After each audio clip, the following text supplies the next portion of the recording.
Hello, and welcome to the Mindful Education Summit, brought to you by the Awake Network and Mindful. My name is Kaylee Isaacs, and I'm the producer of the summit, and I'm very happy to be here today with Crystal McCreary. Crystal is a yoga and mindfulness educator, speaker, writer, and wellness specialist. Working in education for more than 12 years, she's committed to supporting children, adolescents, and adults by creating safe and brave spaces to connect, heal, and learn. Crystal implements yoga and mindfulness programs within schools and organizations committed to cultivating compassionate communities and sustainable work environments. Crystal, thank you so much for being with us here today. My honor to be here. Thank you so much for having me. So maybe we could just start by talking a little bit about how you got involved with bringing yoga and mindfulness to children and youth in the first place. What's driven this for you? You know, I used to be a classroom teacher in Oakland, California. And at the time, it was a Title I school. What that meant is literally the school had no resources, right? Like we had a language arts program, we had a math program, and we didn't have anything else. So if I wanted my kids to learn anything else, I had to buy everything. That also included like teaching PE, you know, like fifth graders, first graders, which were the grades I taught in those early years. Need to move, right? They need an outlet. They need to discharge all that energy. And, you know, I started practicing yoga at the time in Oakland myself. And so, you know, I was also a dancer. So that was something that was really clear to me that like, okay, if I help them move, I mean, I'm not a PE teacher. I never even really played sports, but I can do this yoga thing with them, or I can, you know, support them to sort of discharge in these functional, accessible ways. And so it was just kind of like it just happened very organically. And I'll never forget, you know, doing tree pose, like the first time I did tree pose with them and how like the entire room, and this is a room of like really, this is a class or school with a lot of big social and emotional need, you know, very under-resourced community. And I just remember the whole class got like silent, you know, which was like, I did not have good classroom management in those early years. So like for it to get silent was like, oh my God. And it was so exciting. And I remember drawing their attention to that and helping them to see, like, first of all, become aware that they actually got quiet. And why did they get quiet? And then there was this whole conversation about because we were concentrating, because we were focusing. And they loved it, of course, because it was also very challenging, right, to balance in a tree.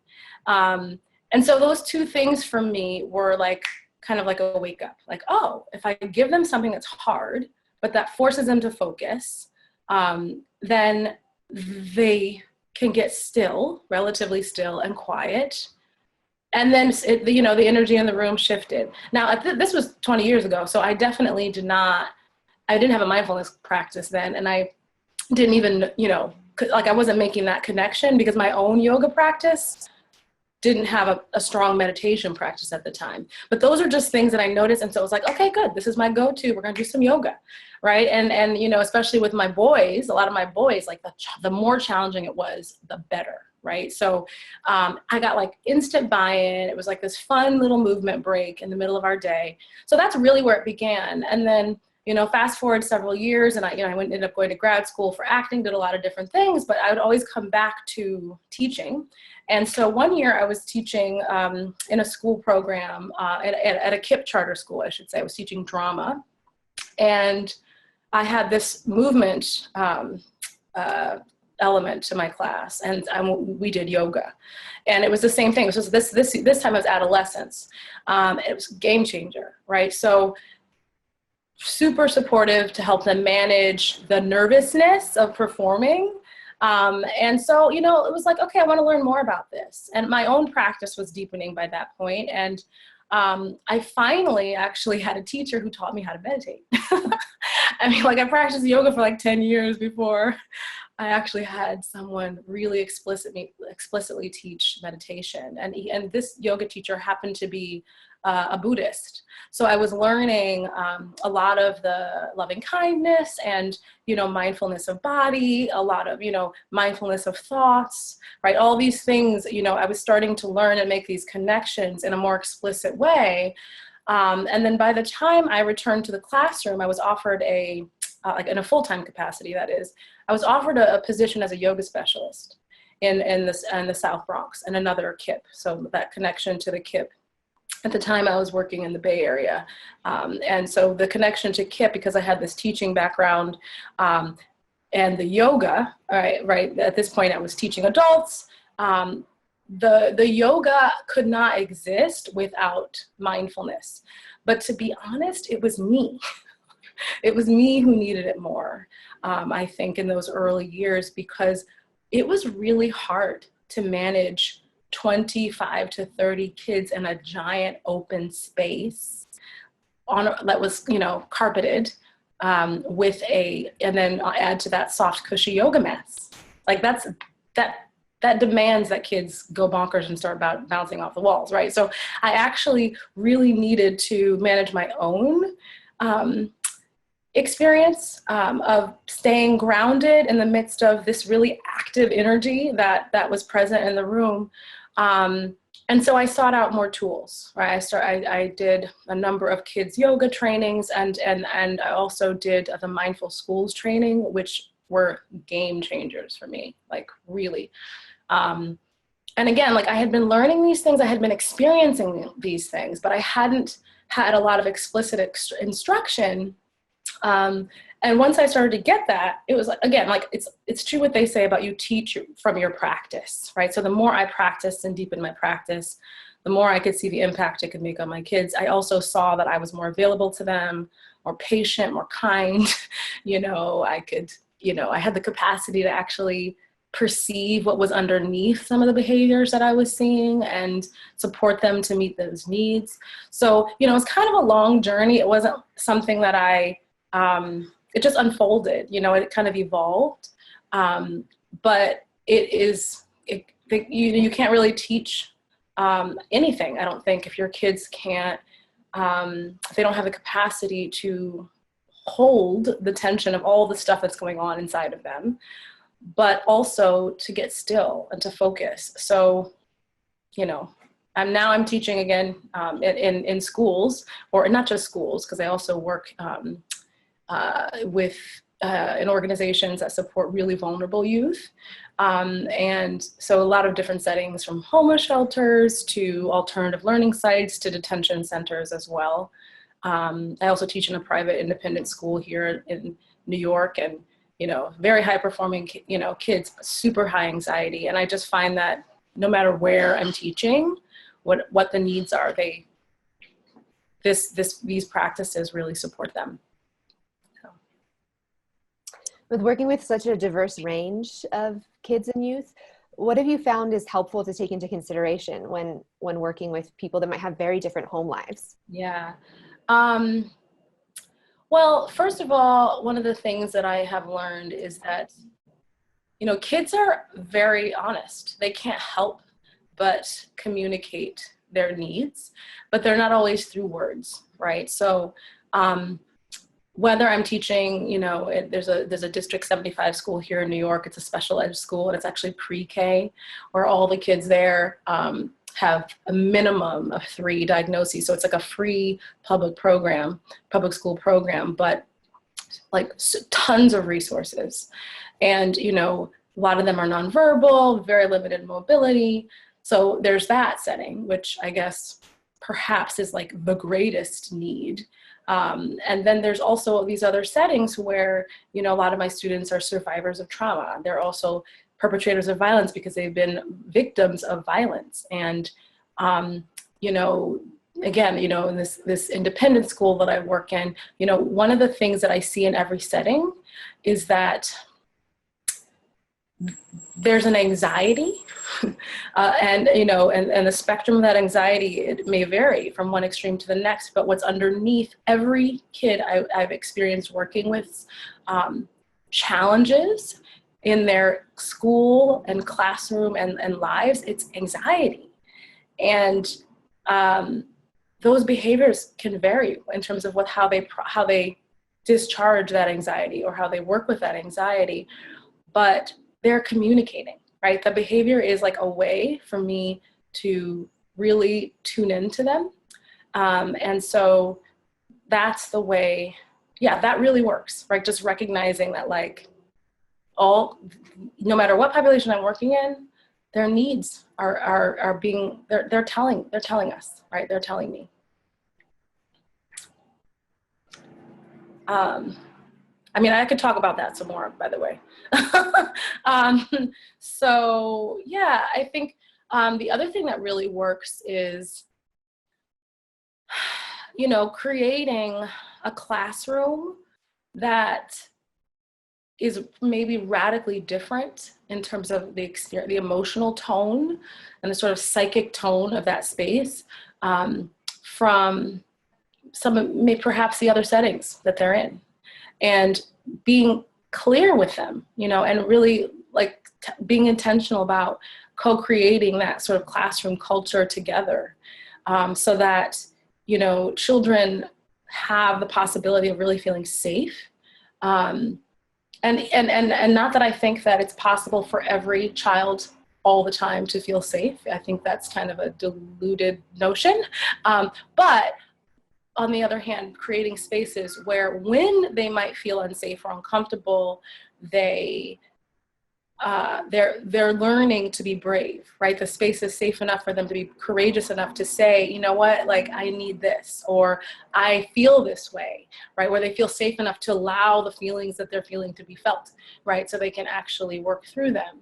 And so this is something it's really wonderful to do, you know, especially with some of our adolescent populations, but I find with all the populations I work with is like just creating community agreements, deciding in advance how we're going to be and being intentional about that, and like really talking to them about how it's hard, how it's actually hard to be in community, how it's hard to be in safe, brave, and loving, compassionate relationships, because we all have different needs. And how, because it's hard, we're going to do our best, right? And like really like having that conversation over and over and over again, and reinforcing that, you know, we can't protect each other all the time from being uncomfortable, but what we can do is do our best to be mindful of each other, and to be mindful of our own needs, the needs of our community members, and then the needs that the environment that we're in require for us to learn and grow and have fun together. You know, the other thing that I think is really useful in diverse settings when possible is to try to find ways to engage and involve the other staff, the other teachers, the other support professionals, you know, the allied professionals who are working with kids and in a similar capacity, or just supporting kids to learn and grow, is to offer training, right? Some professional development and some ways for them to experience what we're doing, you know, when we go in there, because when mindfulness and a mindful approach to being with ourselves and each other exists in a vacuum, right? It sends a really mixed message, you know, to kids. And I think kids are always watching, right? They're taking note, right? And they're constantly calibrating and determining whether they're actually safe and who they're safe with. And so if I come into a school, you know, as an outside provider, and I'm doing all this mindfulness and the space is really safe, and then the second they leave my class, they go into a class where it's like, you know, a free-for-all and there's no mindful attention, this is confusing for our kids. And I feel like that adds to the anxiety, that adds to the challenges that we face over and over again.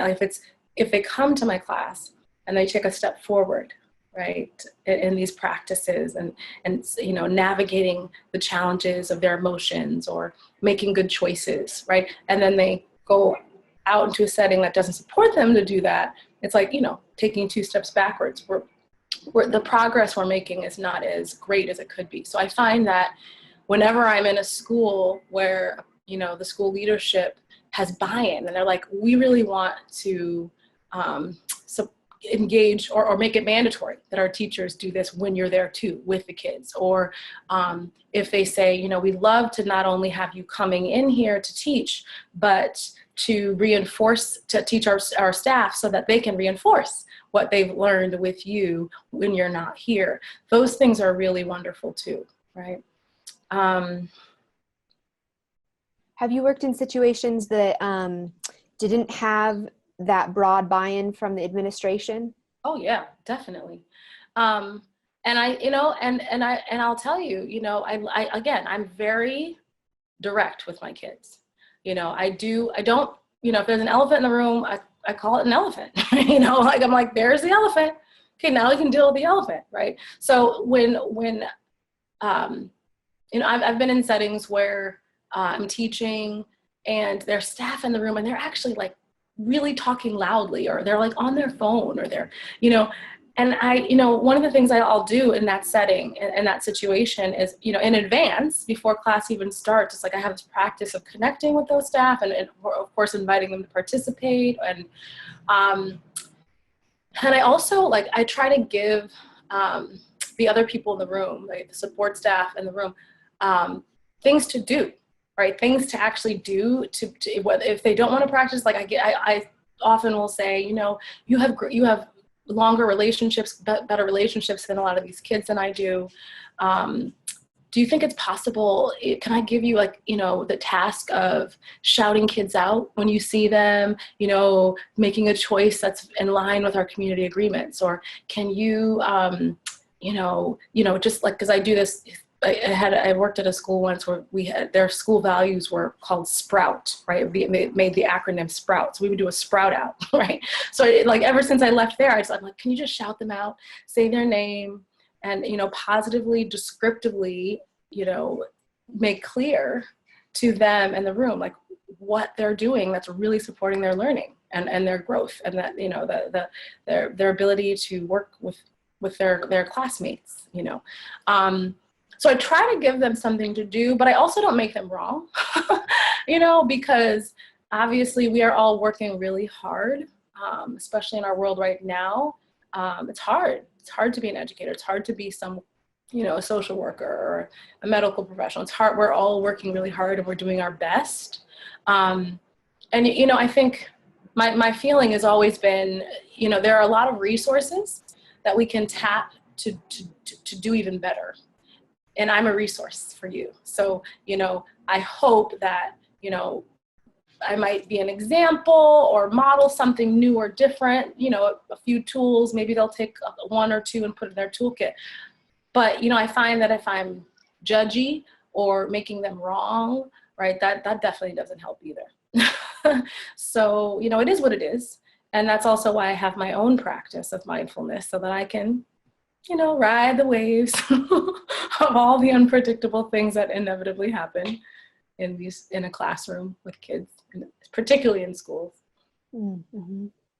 So we have many teachers, also parents, administrators, lots of people that are working with kids in a wide variety of ways watching. Would you have something to offer as far as when you're on the ground doing these sorts of practices or facilitation with the kids? What sort of guides you? What do you keep in mind that you could share with the audience today? Yeah, I think one big thing that I think often, I'm always reminding myself that my students, right, the kids in front of me are my mirror, right? And who they're being is who I'm being, or who they're being is what all the other adults in their lives have been being, right? They're literally our mirror. So when they're reactive, when they're impulsive, when they challenge us, when they, can't get still or focus, the first thing I ask myself is okay, well, how am who I'm being right now? How is that cause in the matter of behavior, right? How can I shift myself? I look to myself first. I always feel like it's my responsibility for them to learn. So, often when I do that, I discover my directions weren't clear, or I discover that I hadn't reinforced this particular community agreement that we've had, or I haven't, I haven't had a touch with that child. I hadn't made a more personal connection. I had that relationship right, is not strong with that kid. That kid doesn't feel like I see them. You know, it's always me. It's always me. That's the first thing I assume, and then it usually turns out is me, right? So, you know, there's that. And I think this, you know, our children are our mirror notion. We need to really, especially in the times that we're living in, expand that beyond our classrooms and like these individual experiences, and look at the fact that we have created a world that is really, really hard to abide in, from, you know, all these systemic forms of oppression, you know, to, you know, racism, to, you know, all the bigotry, right? All the different ways that we are prejudiced and biased, right? And add to that, like, all the stimulus in a child's environment that is often negative and stress inducing. Like, they didn't create that. We did, right? So part of my being reflective, you know, and this idea of like, these kids are my mirror. These kids are my mirror. You know, I'm thinking like, who can I be right now and in this world so that they don't need to act this way, right? So that this isn't the only choice. So this isn't their default way of being, impulsive, reactive, fearful, right? Who do I need to be, right? How do I need to act? What do I need to be saying? What do I need to be modeling so that they can feel like they can choose another way of being, right? And so that always guides my practice. You know, another thing I think that's really important to consider is, you know, how, like looking beyond, again, these mindful practices in a moment that strengthen our capacity to be mindful, right? How can I be more mindful in the choices I make, right? How can I be more mindful when I go to the ballot? You know what I mean? Like, I'm serious. Like, how is this choice I'm about to make going to create more equity, more justice? Is it going to support loving connection, compassionate action in the world? Right? These are all things that we talk about all the time when we're in our own personal practice. And, you know, being an educator of any kind is about being an ally for kids, right? So how can I show up for them beyond this classroom setting or this one-on-one clinical setting, or, you know, all these different ways that we show up for our kids? You know, that's a big part of why I'm teaching. It's not just, yeah, I want to support my kids to have moment-to-moment choice in their life, but I also want to help create a better world for them and all of us to live in, so that it's a little easier. You know, maybe it's a little easier, right? For all of us to have access. Yeah. Thank you, Crystal. You're welcome. I've also heard that your work really focuses on self-care as being a major tool in being able to do what you do. And could you tell us a little bit more about why self-care is such an important aspect? Yes, and this is especially true in my work with adults. You know, I do a lot of teaching. Before I even taught kids yoga, I taught adults. And, you know, for me, I think, you know, self-care is revolutionary, right? I mean, it's to pause and make a choice to care for myself, to care for my own physical needs, emotional needs, spiritual needs, relational needs, when my to-do list, like everybody else's, is you know, never ending, right? My calendar is packed. Like, that is revolutionary, right? And you know, Audre Lorde said it best, you know, it is a form of political activism. And particularly if you are a person from a vulnerable population, right? A person of color, a woman, our, you know, immigrant populations, particularly right now in this country, you know, our bodies, our work, our experiences are often so completely invalidated, right? And not heard and not attended to. Our needs are so often overlooked, right? From just a, systemic, right? If you just look at how our systems work and how it's harder for, many of us just by virtue of history alone, right? The facts of history alone make it really difficult for many of us to have the option of pausing to check in and notice how I feel, and then meet my needs first before I meet the needs of the children or the needs of my family members or my community, right? That is revolutionary. And here's the thing, is like when we do that, then we can actually attend to all these other things with way more skill and grace. And so self-care is a huge part of what I do, especially when I'm working with vulnerable populations, because, I do feel that we have to start with ourselves, right? We have to know what we need in order to meet the needs of others. And, yoga is a big part of that, or physical. I won't even limit it to yoga. I love yoga because I feel like it is like a giant playground within which we can explore being mindful and explore self-awareness and explore checking in. And in the sense that there's a million different poses, there's a million different meditation practices, a million different, not a million, but 10 different guidelines for how we interact with ourselves in the world. There's all this stuff. There's like a rich plethora of things through yoga.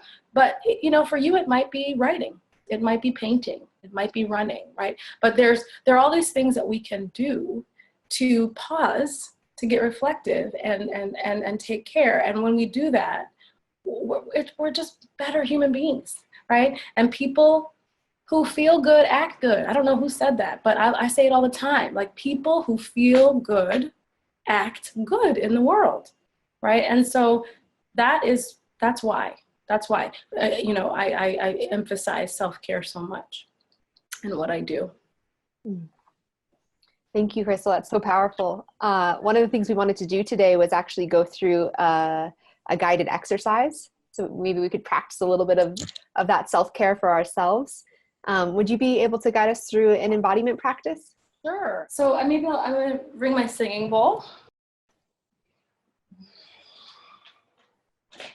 just as a way to start.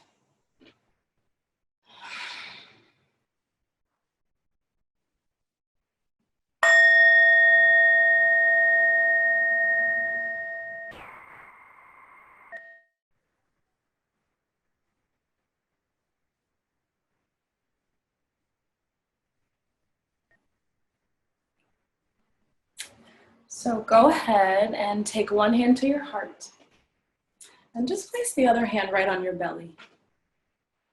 And take a moment with your eyes closed, or perhaps looking down in front of you at a still point.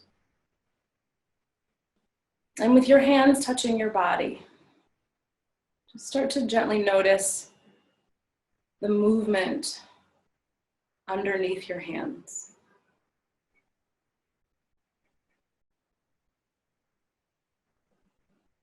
Notice the slight rise and fall of your belly and heart in response to your breathing. And see if you can watch that breath for a few cycles, from the very beginning of your inhale all the way to the end of your exhale.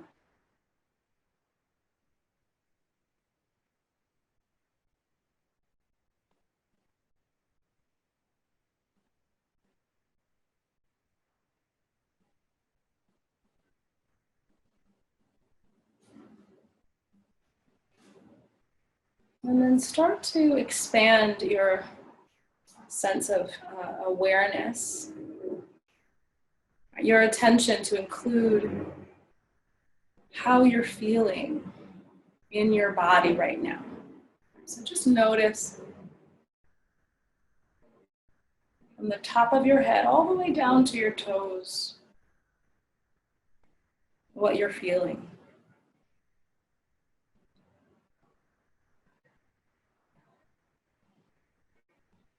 And as you notice, you might start to discern that your thoughts or your emotions are coloring what you sense in your body.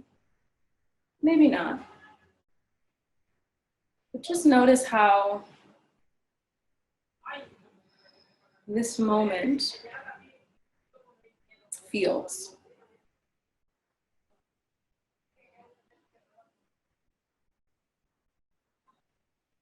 And then very gently, when you're ready, open your eyes. And we're going to start to move a little bit and start to notice how moving affects the way we feel. So sitting tall in your chair, you might come towards the edge of whatever you're sitting on so that your spine could be nice and tall. And take an inhale, stretch your arms around and up, and look up. As you exhale, take your right hand down, I'll mirror you, and stretch up and over to the right. Inhale, palms touch at the top. Exhale, stretch to the left. Inhale, palms touch. As you exhale, fold forward over your legs and round your spine, touch your toes. As you inhale, take your hands to your knees and arch up and look up. Exhale, round your back and touch your toes again, folding forward. Inhale, reach your arms through the center, look up, and then just give it a clap on 3. 1, 2, 3. Hands cross your hearts. Take a moment, just notice how you feel now. Maybe close your eyes or look down in front of you. Good, and we'll do that a couple more times. So breathe in, reach up, look up. And exhale, stretch to the right. Inhale, palms touch. Exhale, stretch left. Inhale, palms touch. Exhale, fold forward, touch your toes. Inhale, arch up, look up.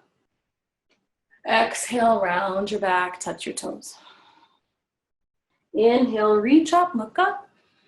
Give it a clap on 3. 1, 2, 3. Hands cross your hearts. Good. Last time. Breathe in, reach up, look up. Breathe out, stretch right. Breathe in, reach up. And stretch. Breathe in, look up. Breathe out, fold forward, touch your toes. Breathe in, halfway up, open the chest. Exhale, round your spine. Breathe in, reach up, look up. Give it a clap on 3. 1, 2, 3. Hands cross your heart. Close your eyes for a moment and just check in. Notice if anything has changed in the way you feel right now. So similar, but a little different. This time, breathe in, reach up. As you breathe out, twist to the right. And you can take your left hand outside your right knee. Resist your hand against the knee against the hand to help you twist a little more. Inhale, grow tall. And as you exhale, rotate more to the right. Inhale, lengthen up. And exhale, twist. Inhale, de-rotate. Reach your arms up, look up. And exhale, fold forward over your legs. Inhale, hands on knees, arch up, look up. Exhale, round your back, touch your toes. Inhale, reach up, look up. Give it a clap on 3. 1, 2, 3. Hands cross your hearts. Good. Again, second side. Reach up, look up. Exhale, twist to the left this time. Take your right hand outside your left knee. And then inhale, grow tall. Exhale, twist. Inhale, lengthen up. Exhale, rotate. Inhale, de-rotate, and then reach your arms up, look up. Exhale, fold forward over the legs. Inhale, hands on knees, arch up, look up. Exhale, round your back, touch your toes. Inhale, reach up, look up. Exhale, give it a clap on 3. 1, 2, 3. Hands cross your heart. Good. This time a little different. Inhale, reach up. As you exhale, grab your right knee underneath with your hands. On your inhale, stretch your knee straight, straighten the leg, and exhale, rebend it.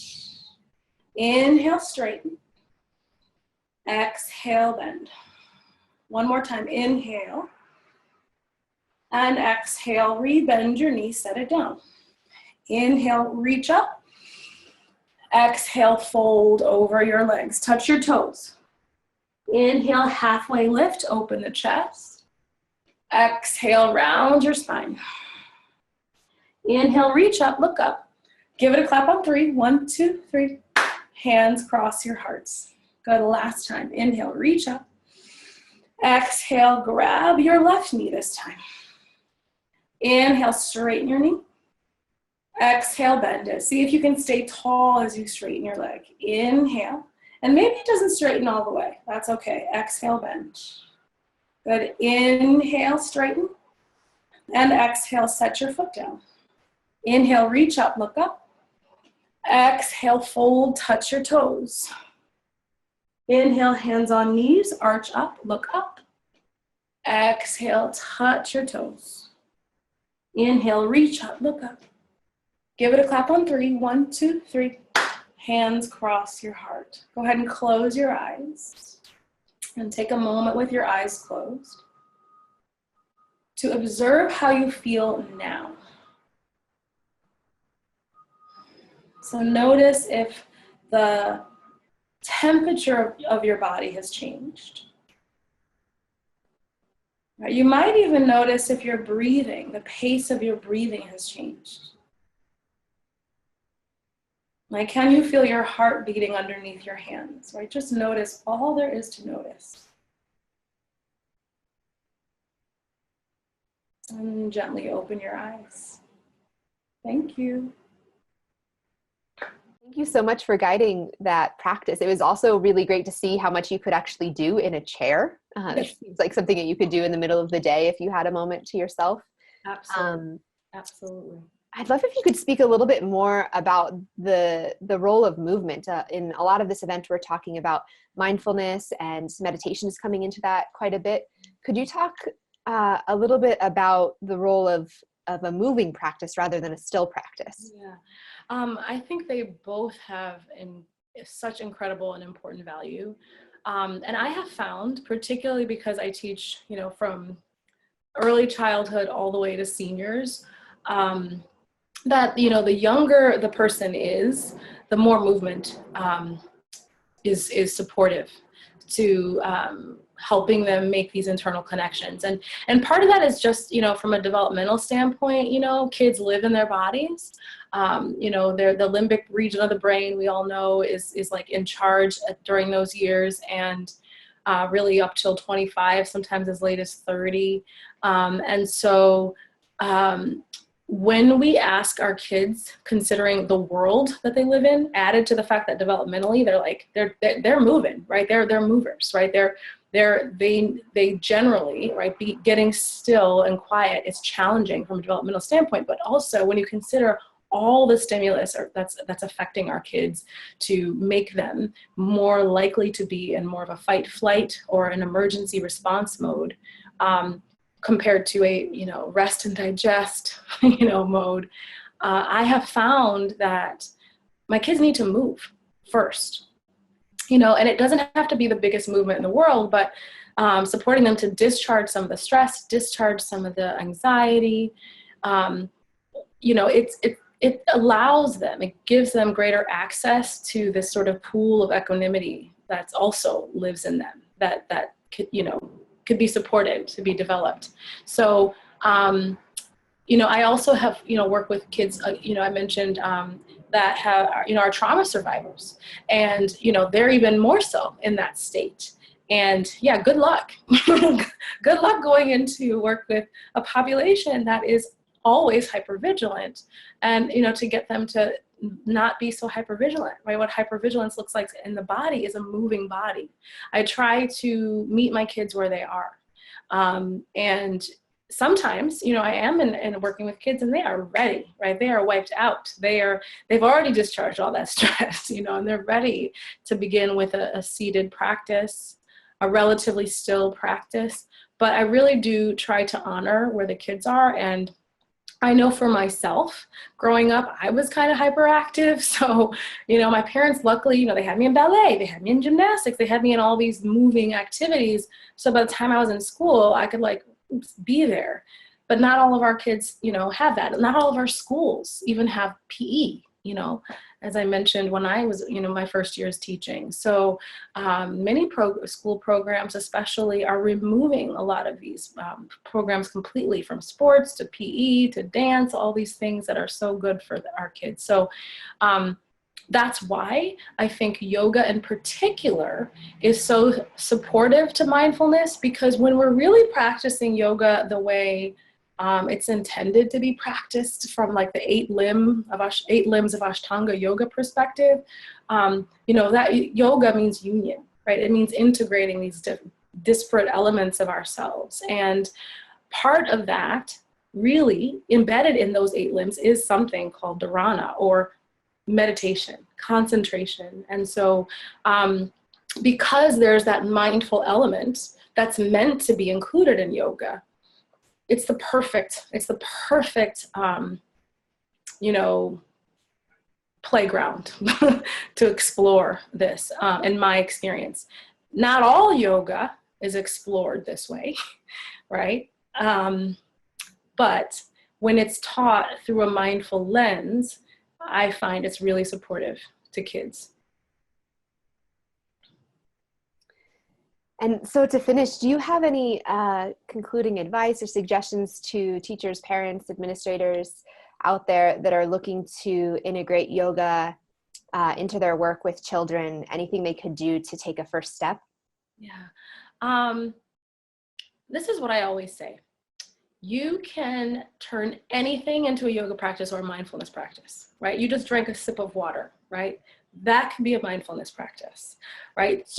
You don't need a fancy yoga classroom with mats. You don't need, you don't need a ton of resources to do this stuff, right? It's just a matter of paying attention and adding breath, right? Because we know breath soothes our nervous system, and explore anything. You can have your kids do a mindful writing practice where they're literally just writing in a way that's slow enough and attentive enough, and where they're still connected to their breath as they do the task. You could have your kids do mindful eating, right? You could have your kids walk mindfully from, the car door to their, therapy session, right? I mean, you can embed it into everything. So I think the most important thing to do for someone who wants to bring it to their kids or bring it with whatever setting they're in, is to explore doing that with yourself first, right? Be attentive in your own practice of life, of living life, the moment to moment,